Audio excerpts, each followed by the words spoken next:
Perak adalah anak Tun Fatih Sedang, Bendahara Melaka yang bergelar Seri Wak Raja. Beliau juga mendapat gelaran sebagai Bendahara Paduka Raja. Sebelum menjadi bendahara, beliau pernah memegang jawatan sebagai penghulu Kelang. Dan untuk makluman kamu, Kelang pada masa itu adalah jajahan Melaka, bukannya Selangor.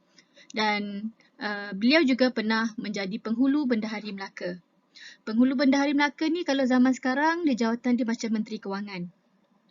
Dalam kerjayanya sebagai pembesar paling utama dan pentadbir tertinggi dalam birokrasi pentadbiran dan pemerintahan Melaka, beliau pernah berkhidmat dengan 4 orang sultan yang berbeza, iaitu Sultan Muzaffar Shah, Sultan Mansur Shah, Sultan Alauddin Riayat Shah dan Sultan Mahmud Shah.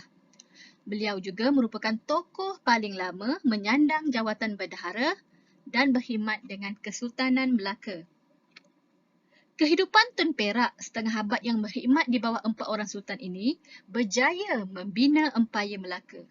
Dalam era Tun Perak lah merupakan zaman keemasan di mana telah berlaku penguasaan seluruh semenanjung Malaysia, pantai timur Sumatera hingga ke selatan Riau, Lingkar Tunggal. Antara peranan Tun Perak, selain sebagai ketua pembesar, beliau juga merupakan penasihat sultan. Sekiranya sultan tak ada, beliau akan menggantikan sultan pemerintah Melaka. Selain itu, jawatan bendahara yang disandang Tun Perak bukan sahaja berperanan sebagai penasihat kepada raja, malah beliau juga menjadi sebagai ketua diplomat dan panglima tentera. Apakah yang dimaksudkan dengan ketua diplomat? Ketua diplomat ni orang yang menguruskan hubungan diplomatik dengan kerajaan lain. Dia menjalinkan persahabatan, contohnya negara China, Siam. Kenapa kita menjalinkan persahabatan? Supaya kita tidak diserang ataupun supaya kita boleh meminta perlindungan. Ya, itu sebab ada negara-negara yang takut nak serang Melaka sebab apa? Kita bersahabat dengan China. Dan diplomat juga bertugas menyambut kedatangan sekiranya wakil-wakil daripada negara luar datang ke Melaka. Bagi panglima tentera pula, Tun Perak membantu Sultan Mansur Shah meluaskan empayar Kesultanan Melayu Melaka. Beliau berjaya mengalahkan dan mematahkan serangan Siam pada ketika itu. Baik, nanti kita akan lihat apakah kebijaksanaan Tun Perak sebagai panglima tentera. Apakah sumbangan Tun Perak yang disebut bijaksana? Kehebatan ilmu dan strategi dalam peperangan Tun Perak memang telah teruji. Selepas menjawat saja jawatan bendahara, tugas pertamanya ialah mengetuai Angkatan Laut Melaka dan menangkis dan mengalahkan serangan hebat Siam di laut. Helah penggunaan puntung api dekat pantai Batu Pahat sebelum sampai ke pantai Melaka memang menjadi. Okey, kalau kamu lihat dalam buku teks ni, nampak dia pasang puntung api atau jambung api di atas pokok, di sekitar, di tepi-tepi pantai ni, dipasang banyak-banyak. Jadi apa yang berlaku?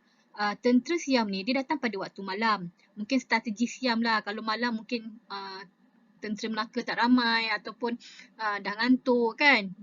Jadi bila dia hampir saja nak sampai, dia lihat banyaknya cahaya api. Apa yang tentera Siam fikir? Dia fikir, ramainya tentera Melaka. Jadi dia pun berasa takut. Jadi mereka pun berpatah balik. Maka serangan itu tidak berlaku. Okey, baik. Kekalahan ini juga menjadikan Melaka peluang untuk menyerang dan menakluk Pahang yang ketika itu menjadi takluk benua Siam. Tun Perak juga yang mengetuai Angkatan Perang Melaka.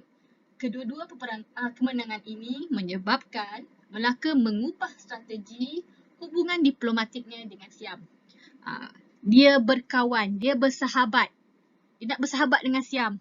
Supaya bila dia bersahabat dengan Siam, kuranglah musuh kita, ya. Jadi kemenangan mengatasi Siam, menerusi peperangan dan hubungan diplomatik, merangsang Melaka untuk meluaskan pengaruhnya. Jadi kalau kamu lihat peta yang warna merah ni, ini menunjukkan pada zaman Tun Perak lah, Melaka Empayar Melaka berjaya menguasai seluruh semenanjung Malaysia. Hebat kan? Seluruh ni Melaka ni. Dan juga menguasai pantai timur Sumatera hingga ke selatan Riau, Lingga Tunggal. Jadi kita boleh lihat ini adalah jajahan Empayar Melaka, bukan negara Melaka. Kerajaan Melaka pada ketika itu.